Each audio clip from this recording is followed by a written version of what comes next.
नमस्कार, मैं हूं राजेश कुमार और आप देख रहे हैं आपकी आवाज मौत की थाली। आपकी आवाज में हम चर्चा इसी मुद्दे पर करेंगे। जैसा कि आप सभी को पता होगा कि बिहार में जो घटना घटी है, छपरा में जो घटना घटी है, दिल को दहला देने वाली है। पूरी देश और दुनिया की नजर इस घटना पे है और सब लोग अफसोस जता रहे हैं। और वाकई में इससे बड़ी दुखद घटना और नहीं हो सकती है। देश का नौनिहाल, देश का भविष्य कहा जाने वाला बच्चा हमारे बीच से लगातार उठता जा रहा है और हम आंख मूंदे हुए हैं।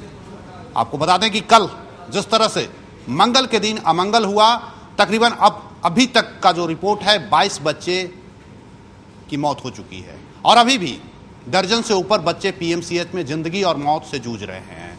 मामला छपरा से जरूर शुरू हुआ, छपरा के मशरक से शुरू हुआ मामला, लेकिन यह मामला वहीं तक नहीं रुका। उसके बाद मधुबनी में की भी खबर है, वहां भी 22 बच्चे मिड डे मील का भोजन खाने के बाद बीमार पड़ गए। वहां भी जिंदगी और मौत से लोग जूझ रहे हैं। मामला फिर भी वहां नहीं रुका। बात आती है गया में। यहां पे विटामिन ए की खुराक पिलाई जाती है और वहां भी तकरीबन 22 से 23 बच्चे बीमार हो जाते हैं। एक बच्चे की मौत वहां भी हो जाती है। और गया से ही एक और खबर आती है। खबर ये, हालांकि ऊपर वाले की मेहरबानी कहिए कि वहां पर कोई हादसा नहीं हुआ, लेकिन खबर वहां पे ये आई कि वहां जो मिड डे मील का जो भोजन बनता है उस विद्यालय में वहां पे सल्फास की गोलियां पाई गई। अब जरा आप अंदाजा लगाइए कि क्या हो रहा है बिहार में, क्या हो रहा है इस सुशासन के राज में, जहां दावा किया जाता है कि सब कुछ व्यवस्थित है, सब कुछ ठीक ठाक है, लेकिन बच्चों पर आफत के बादल मंडराने लगे हैं और उसके बाद एक एक करके बच्चे हमारे बीच से जा रहे हैं। लेकिन सरकार है जो सोई हुई है। यह बड़ा सवाल है। मुख्यमंत्री अभी तक पीएमसीएच बच्चों से मिलने नहीं गए, देखने नहीं गए, अपनी तरफ से कोई उस तरह का बयान उन्होंने नहीं दिया। हालांकि शिक्षा मंत्री जरूर अपना बयान आज आए हैं कैमरा के सामने, मीडिया के सामने, लेकिन उन्हें इस पूरे मामले में राजनीति नजर आती है। ये बात और है, लेकिन बड़ा सवाल ये जरूर है कि आखिर, और ये ऐसी भी नहीं है कि पहली बार ये घटना घटी है, इससे पहले भी लगातार खबरें आती रही हैं, कभी जमुई से, कभी नवादा से, कभी नालंदा से, कभी मधुबनी से, कभी मुजफ्फरपुर से। लेकिन उसके बाद भी सरकार अगर नहीं चेतती है तो शायद सरकार को इंतजार था इसी घटना को। अब देखना है कि इस घटना के बाद सरकार क्या चेतेगी। फिलहाल चर्चा हम आगे बढ़ाएं उससे पहले बता दें, मुद्दा है मौत की थाली।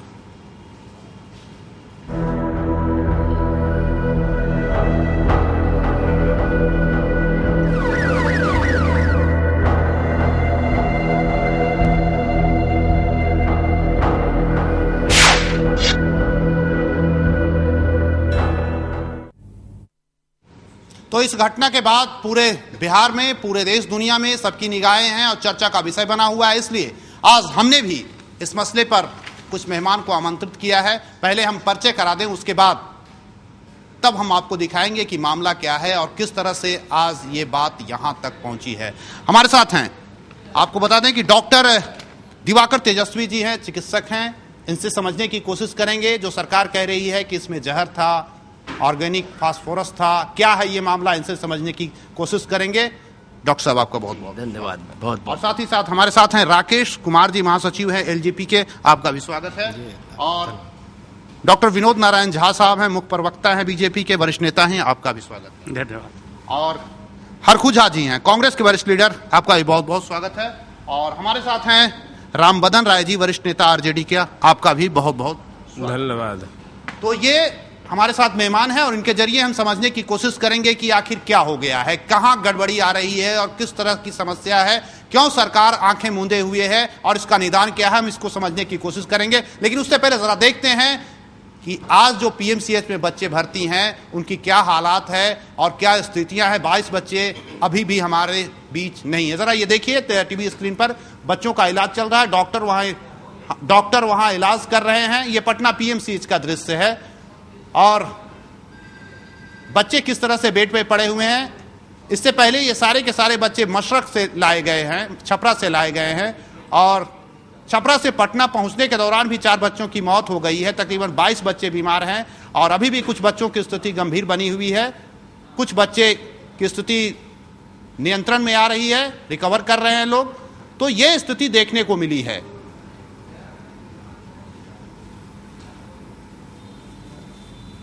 तो आप और इससे जुड़ी हुई एक तस्वीर और भी हम चाहेंगे कि आप जरा एक तस्वीर वो भी आप देख लें, और उसके बाद किस तरह से ये, जी आप जरा जरूर देखिए, ये देखिए फिर पीएमसीएच, जिस तरह से जब पीएमसीएच में लाया गया तो उसके बाद वहां पे दवा के खाने की व्यवस्था सरकार के द्वारा की जा रही है, और लोग वहां पहुंचे, और उसके बाद फिर राजनेताओं का दौरा शुरू हुआ बच्चों से और बच्चे के परिजन से मिलने के लिए, और मिलकर ये समझने की कोशिश की गई। सरकार के नुमाइंदा भी वहां पहुंचे और समझने की कोशिश की कि आखिर ये कैसे हुआ। लालू प्रसाद जी भी वहां पहुंचे। सब लोगों ने अपने अपने तरीके से संवेदनाएं प्रकट की हैं, दुख जताया है।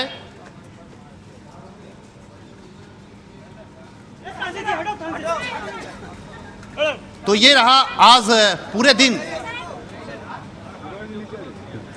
और ये दीपांकर भट्टाचार्य भाकपा माले के महासचिव वो भी वहां पहुंचे। तो ये पूरी स्थिति जो है आज पूरे दिन पीएमसीएच में नेताओं का दौरा जारी रहा, लोग आते रहे जाते रहे, और सब लोगों ने इस पर दुख जताया है। और अब हम चर्चा को आगे बढ़ाते हैं और जरा समझने की कोशिश करते हैं कि क्या है ये मामला और आखिर इस तरह की घटनाएं क्यों हुई और इसका निदान क्या है। सबसे पहले हम जरा समझेंगे, हमारे साथ हैं डॉक्टर विनोद नारायण झा जी हैं, अभी अभी जनता दल यूनाइटेड से अलग हुए हैं, ये थोड़ा बेहतर तरीके से बताएंगे। डॉक्टर साहब, ये स्थितियां जो बनी है काफी दुखदाई है। हालांकि शाही साहब कह रहे हैं कि पूरा मामला राजनीतिक है, लेकिन जो भी हो इससे बड़ा दुखदाई खबर और कुछ नहीं हो सकता। सही बात है, ये घटना हृदय विदारक कह सकते हैं, दुखदाई नहीं। बहुत दुख की बात है इस तरह की घटनाएं घटी है, लेकिन घटनाएं जो घट गई उसके बाद जो घटनाएं हुई वो और भी दुखदाई है। 1:30 बजे ये खबर आई, 1:30 बजे 3 बजे तक सरकार को भी खबर थी, मीडिया चैनलों को खबर थी, बच्चे बीमार हुए, और वहां से पीएमसीएच चलाने में 11:45 में पहुंचते हैं लोग बच्चों को लेकर के, ये और भी दुखदाई है।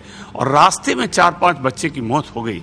तो लोग बताते हैं कि जो एक दवा थी जो वहां नहीं थी, दवा का नाम मुझे याद नहीं है, पीएमसीएच में बता रहे थे डॉक्टर, वो दवा यदि दे देते तो बहुत बच्चे बच सकते थे। क्या है, कोई भी आपदा का क्या है, रिस्पांस बहुत बड़ी चीज है। कहा जा रहा था जिस एम्बुलेंस से लाया गया उसमें भी मुकम्मल व्यवस्था नहीं थी। नहीं, एम्बुलेंस से लाया नहीं गया, वहां से एक वो आजकल चला है वो क्या, एक बड़ी लाल वाली गाड़ी जो चलती है जिस पर पैसेंजर को ठूस ठूस कर भरते हैं, उसमें बच्चों को ऐसे लिटा कर, एम्बुलेंस नहीं गई, जबकि हर ब्लॉक में एम्बुलेंस है। ये हम लोग घोषणा करते हैं, उसके लिए नंबर हमने जारी किया, कहाँ गया एम्बुलेंस। जो उस गांव से जो बच्चे आए हैं मसरक में, वो एक जो वो पिकअप वैन से आए हैं, और पिकअप वैन में जैसे बोर्डों को लादा जाता है वैसे लोगों को लाद दिया और वैसे लाए गए।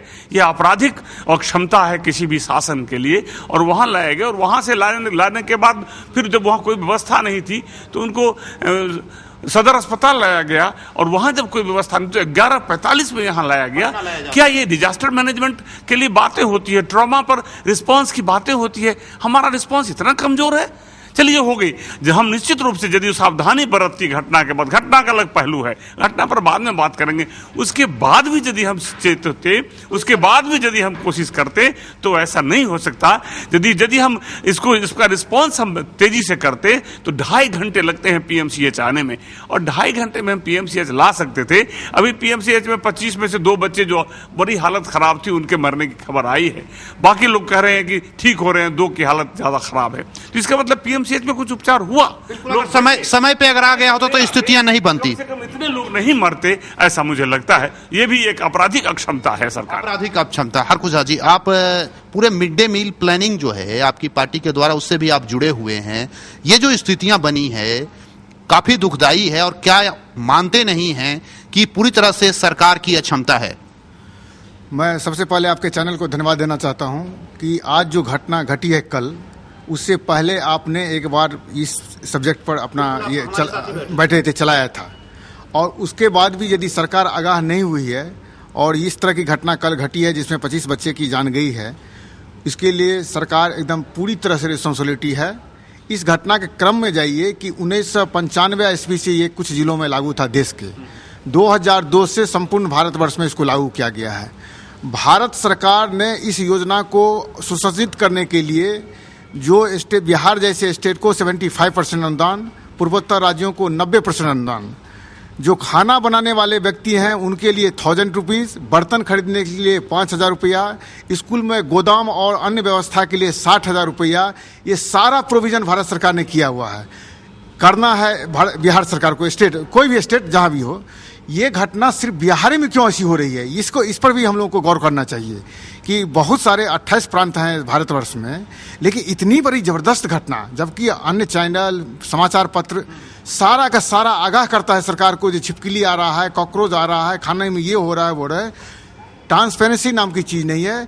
मुझे तो ये देखने को मिला है, पंडित विनोद नारायण झा जी अभी बखान कर रहे थे, 16 जून से पहले यदि स्वास्थ्य विभाग किसी के पास था तो इनके विभाग, क्या कहते हैं, दल के पास मंत्रालय था। और जो 7 साल में ढिढोरा पीटा गया, तेजस्वी डॉक्टर साहब बैठे हुए हैं, कि सारे अस्पताल को सुसज्जित कर दिया गया है, 356 प्रकार की दवाएं वहां पर मिल रही है, तो ये हो गया है, वो हो गया है।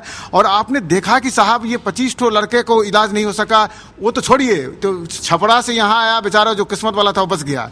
जो इस बीते हुए छठ में जो पटना में जो घटना हुई थी, उन लोगों का क्या हालत हुआ पीएमसीएच में, उनकी क्या इलाज हुई, जबकि सरकार पूरी तरह से अक्षम है, फेल है, एकदम फेल है। ये सिर्फ ढिढोरापन पीता है, कोई भी मतलब न सिक्योरिटी की व्यवस्था है, न कोई स्वास्थ्य की व्यवस्था है, न कोई बुनियादी व्यवस्था है। जो भी जी रहा है राम भरोसे जी रहा है, राम भरोसे जी रहा है। लेकिन आपके प्रदेश अध्यक्ष इस पूरे मसले पर गंभीर नजर नहीं आते। मेरे प्रदेश अध्यक्ष रात ही में पीएमसीएच गए थे, आज वो जा रहे थे छपरा, भारतीय जनता पार्टी और ये आरजेडी के लोगों ने परमानंदपुर और शीतलपुर के बीच में उनके गाड़ी को टायर फाड़ दिया और वहां से वो हमारे अध्यक्ष ये पटना वापस आए हैं। अभी जस्ट 9 पहुंचे हैं, ये समाचार उन्होंने हमको बताया है, तो मैंने कहा कि मैं इस बात का आपके चैनल पर जिक्र करूंगा। चलिए, बिल्कुल, पीएमसीएच गए थे वो, ठीक है, पीएमसीएच गए थे, जाना भी चाहिए था। राम बदन जी, शाही साहब कह रहे हैं कि पूरी तरह से ये राजनीतिक साजिश है।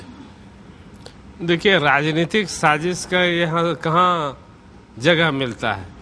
ये शाही हो या इस नीतीश जी के राज्य के कोई भी मंत्री हो, इनका लॉ एंड ऑर्डर से लेके सारा सिस्टम ही फेल हो गया है।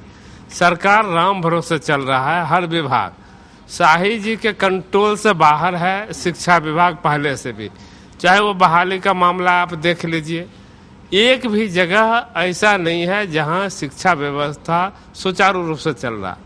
इनके अंदर में जो ये था, हर विरोधी पार्टी इस सवाल को उठाते। मैं भी हाउस में जब था तो मिड डे का सवाल उठता था, लेकिन ये सरकार के, जिसमें बीजेपी भी साथ था उस समय हंस के इसको टाल देते थे कि मजाक में उड़ा देते थे। लेकिन गांव में, हम लोग गांव से आते हैं, गांव के में आप जाइए, जो ये बता रहे थे इतना बर्तन खेलने के लिए स्टोर रूम ये अलग बनवाने के लिए व्यवस्था कर दिए हैं, ऐसा कुछ भी नहीं है। वो क्या, चाहे जो स्कूल का प्रांगण है उसी के कोना में किसी तरह से बनता है, वो सुरक्षित बिल्कुल नहीं है, हाइजेनिक बिल्कुल नहीं है। स्थिति तो लगती है कभी कभी कि ये पाठशाला है या फिर भोजनालय है। कहीं भी एक कोना पर, उधर स्कूल के बगल में पैखाना कर रहा बच्चा, उसी बगल में ये तिरपाल घेर के कुछ बन रहा है। मैंने बिल्कुल असुरक्षित जगह पर खाना बनता है। वहाँ देर से ही हुआ है, इससे पहले भी लाइट में नहीं आया, इससे पहले भी बहुत लोगों की मृत्यु हुई होगी। जैसी व्यवस्था, हम लोग स्कूल के अंदर जाते हैं, जब व्यवस्था घुस कर देखते हैं तो उतना ही बदबू देगा। अब कैसे खाता है, गरीब का बच्चा है, जो बनता है सब खा के चल जाता है, वहाँ कोई देखने वाला नहीं है। ये सरकार में ये योजना लूट हो गया, चाहे वहाँ के हेडमास्टर हो, चाहे उसको देखरेख में जो लगाए हैं, और सारा का सारा सिस्टम लूट लिया गया। चाहे बासी हो, सड़ा हुआ हो, जो भी बाजार में सबसे सस्ता चीज मिलता है वो गरीब के बीच में आता है। चलिए, गरीब के बीच में आता है, जो समाज जो सबसे अंतिम पायदान पर बैठे हुए लोग हैं, और तमाम राजनीतिक दल कहते हैं कि हम उन्हीं के लिए काम कर रहे हैं, हमें सबसे ज्यादा चिंता उन्हीं की है। लेकिन सबसे बड़ा सवाल है कि जो बाजार में सबसे डी ग्रेड का, सी ग्रेड का जो सामान है वो यहाँ पे सप्लाई होता है। हमारे साथ आप जुड़े हुए हैं राकेश कुशवाहा जी। ये स्थितियां जो बनी है काफी गंभीर है, और वाकई में आपको लगता है कि जो मिड डे मील है, स्थितियां ये कोई सिर्फ बिहार का मसला नहीं है, महाराष्ट्र से लेकर दिल्ली और दिल्ली से लेकर पंजाब तक हर जगह ये घटना घटती है। क्या इसे बंद कर देना चाहिए या इसमें कुछ संशोधन करने की जरूरत है? नहीं, मुद्दा ये नहीं है। मुद्दा है कि इसके लिए जवाबदेह है कौन। अभी पैनलिस्ट दोस्त काफी बता रहे थे, बखान भी कर रहे थे। हमें ये नहीं पता कि ये किसकी अक्षमता है, कौन चला रहा है। अभी जो इधर विदारक घटना घटी है उसके लिए जवाबदेह कौन है। माननीय रामविलास पासवान ने इसे बहुत गंभीरता से लिया। हमारी पार्टी लोक जनशक्ति पार्टी इस मुद्दे को बड़ी गंभीरता से ले रही है।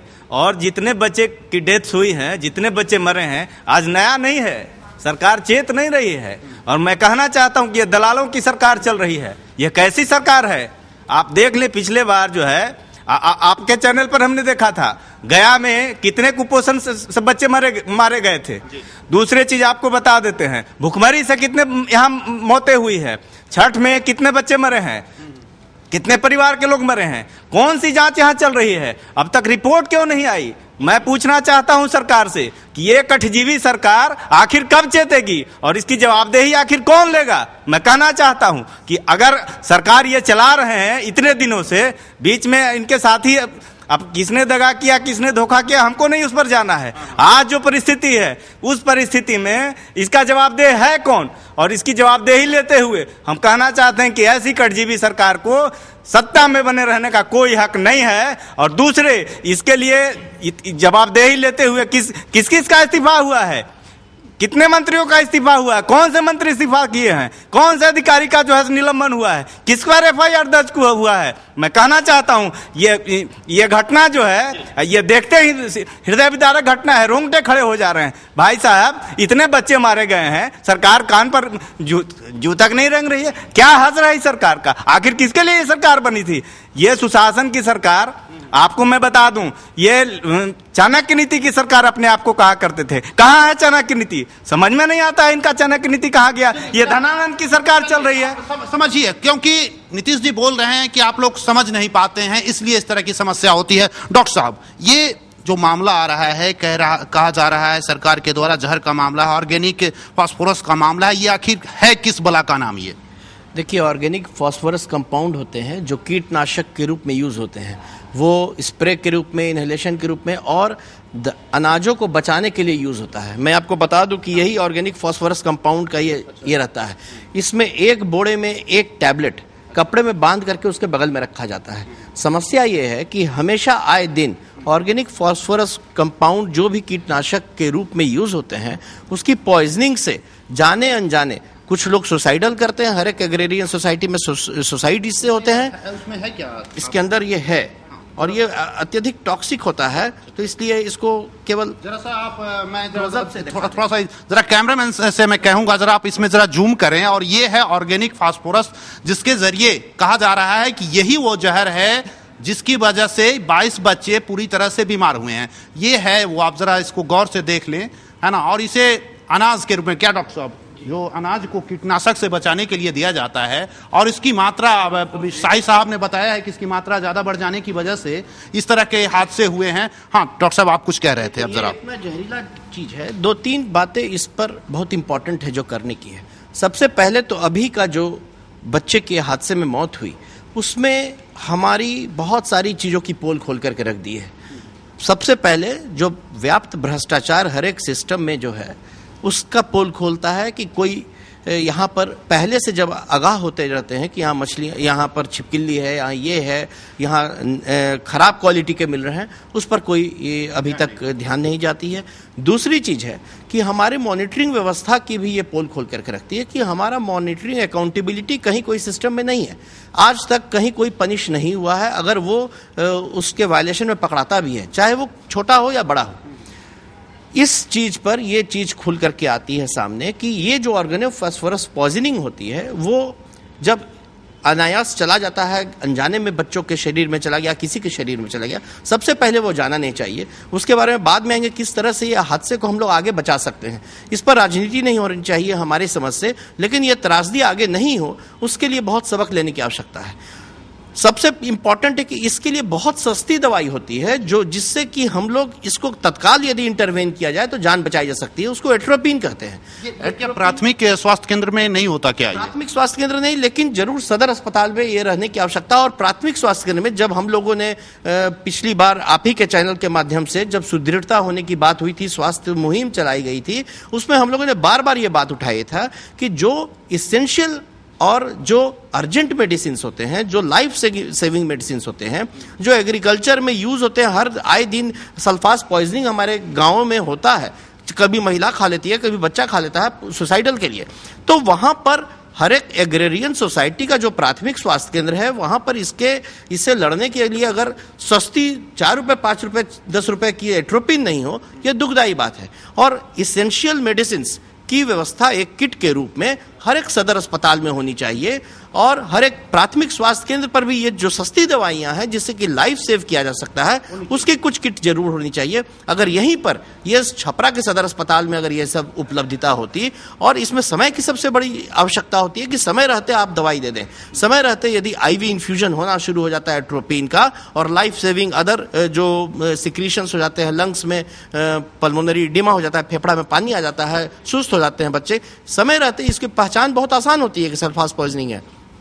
अगर समय रहते उनको एट्रोपिन का दवाई चलने शुरू हो जाती तो शायद इतनी बड़ी कॉजुअलिटी नहीं होती। बिल्कुल इतनी बड़ी घटना नहीं होती अगर समय रहते लोग चेत जाते भी। डॉक्टर साहब, ये जो विनोद जी, जो ये स्थितियां हैं, ये क्या वाकई में गंभीर तो है, लेकिन आपको लगता है कि इस गंभीरता को लेकर ये सिर्फ बिहार का मसला नहीं है, दिल्ली में भी हुआ, महाराष्ट्र में भी हुआ, पंजाब में भी हुआ, आपको लगता है कि कोई भी सरकार बच्चों को लेकर गंभीर है, या फिर वाकई में सिर्फ और सिर्फ हवाबाजी, चलो भैया एक हमने स्कीम ले आया, वो स्कीम डाल दिया, ये स्कीम डाल दिया, हमने तो इतना कर दिया?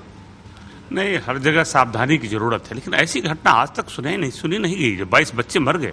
22 बच्चे मरे नहीं हों, लेकिन बीमार होते रहे हैं देश के हर कोने में, हर स्टेट में ये खबरें आती रही हैं। ये खबरें आती रही है, इसलिए सावधानी की जरूरत तो है ही है, और सावधानी की जरूरत है, और इसकी अकाउंटेबिलिटी फिक्स करने की जरूरत है। लेकिन इसका मतलब ये नहीं है कि मिड डे मील के खिलाफ एक माहौल बन जाए। देखिए, मिड डे मील से लाभ भी हुए हैं। लाभ ये हुए हैं कि ड्रॉप आउट की संख्या घटी है, हमारी जो साक्षरता दर थी उसमें वृद्धि हुई है। तो कई लोगों, समाज शास्त्रियों का मानना है कि इसमें इन चीजों का योगदान है, ये बड़ा है। देखिए, पूरे शरीर में बच्चों के लिए सामान्यतः डॉक्टर साहब यहाँ बैठे हैं, 2000 से 2400 कैलोरी की जरूरत होती है, जिसमें 450 कैलोरी देने के लिए ये मिड डे मील व्यवस्था की। 3 रुपया 75 पैसा एक थाली पे पड़ता है। 3 रुपये 75 पैसे में डॉक्टर साहब क्या किसी बच्चे को जो इंपॉर्टेंट प्रोटीन, कार्बोहाइड्रेट्स वगैरह चाहिए हो जाएगा क्या? नहीं, देखिए, ये भी एक पहलू है कि आज के दिन में हमारी जो प्रोग्राम बनती है वो आज का जो दर है, जो इन्फ्लेशन है, जो जितनी महंगी दाल प्रति किलो हो रही है उससे मिसमैच करता है। और इसी कारण से बहुत बार ऐसा बात होती है कि दवाइयों की जो गुणवत्ता होनी चाहिए, खाद्य पदार्थों की जो गुणवत्ता होती है, खाना पूर्ति होकर के रह जाती है। तो इस पर पुनर्विचार करते हुए हर एक प्रोग्राम में जो दर वास्तविक चल रहा है उसके हिसाब से। जी, एक सेकंड, चला इनकी बात पूरी करा। पॉलिटिकल बात इसमें नहीं करने की जरूरत है। ये जो दर है, दर के हिसाब उसमें तो सिर्फ 450 कैलोरी के लिए जितने अनाज की जरूरत है वो आज के रेट में कहीं से ये कंप्लेन नहीं आया है, ये पैसे कम है। दाम तो बढ़ते रहते, अभी जो यूपीए सरकार है तो प्राइस बढ़ ही रहा है, तो उसमें बढ़ाते रहना चाहिए। लेकिन ये कहीं शिकायत नहीं है, असल शिकायत मैनेजमेंट की है। मैनेजमेंट नहीं हो पा रहा है, कैसे इसकी व्यवस्था हो, कैसे उनको खिलाए। सरकार तो एक तरह से, अब बताइए, एक छोटी सी एट्रोपिन नहीं है प्राथमिक स्वास्थ्य केंद्र में, और स्वास्थ्य विभाग आजकल मुख्यमंत्री जी के पास में है, तो मुख्यमंत्री जी को इसकी जिम्मेवारी लेनी चाहिए, जाकर के मिलना चाहिए। देखिए, इतनी संवेदनशीलता होनी चाहिए, जिम्मेवारी लेनी चाहिए। और किस तरह की बातें की जा रही है कि ये बिना जांच के पहले कह दिया गया मंत्री की ओर से कि इसमें साजिश की बू आ रही है। ये कितना घटियापन और ओछापन है। तब आप जांच क्यों करवाते हैं जब आपको पहले से पता है, जब आप पामिस्ट हैं, जब पीके शाही जी इतने बड़े जानकार हैं कि एक ही मिनट में समझ गए कि फलाने ने किया, एक टीचर की और टीचर का परिवार लगा दिया, तो जांच क्यों करवाते हैं? ये जिम्मेवारी से भागने वाली बातें हैं, ये भागे नहीं। यदि आपको तो ही लगता है तो करिए, 302 का मुकदमा शुरू करिए। ये सिर्फ मिड डे मील में नहीं है, ये मिड डे मर्डर है 22 बच्चों का। आप FIR करिए, जो डिप्टी कलेक्टर जिम्मेवार है, जो यदि शिक्षक है तो शिक्षक, FCI का जिसने सामान दिया है, सारे लोगों को करिए। IPC और CRPC है भारत में, वो इसकी जांच करेगा, और जो दोषी नहीं होंगे वो बाहर जाएंगे, छूटेंगे। लेकिन इसको करने की जरूरत है, और इसको अभी करने की जरूरत है, पहले नहीं। आज जो घटना हुई है हम इसके लिए बैठे, ठीक बात है, आगे नहीं हो। इसके लिए यह भी जरूरी है कि कठोर कार्रवाई हो, कि आगे जो लोग इसमें लगे हुए हैं, मिड डे मील में टीचर लगे हो, FCI लगी हो, या डिप्टी कलेक्टर इंचार्ज लगे हो, वो कम से कम डर तो जाए। देखिए किसी भी कानून में दंड का ये भी एक कारण है कि आगे इसके लिए लोग सावधान हो जाए, आगे लोग डर जाए, इसलिए भी दंड का प्रावधान किया जाता है। दंड का प्रावधान है, लेकिन सबसे बड़ा सवाल है कि इसमें सिर्फ डिप्टी कलेक्टर, शिक्षक या स्थानीय स्तर के लोग ही नहीं जुटे हुए, एक पूरा सिस्टम काम करता है। एक एक रुपए का बंटवारा होता है और उसको लेकर मारामारी होती है, और अंतोगत्वा बच्चों की जिंदगी दांव पर लगा दी जाती है। हम आप सबके पास फिर आते हैं, फिलहाल एक कॉमर्शियल ब्रेक ले लेते हैं छोटा सा, उसके बाद फिर चर्चा हम जारी रखेंगे।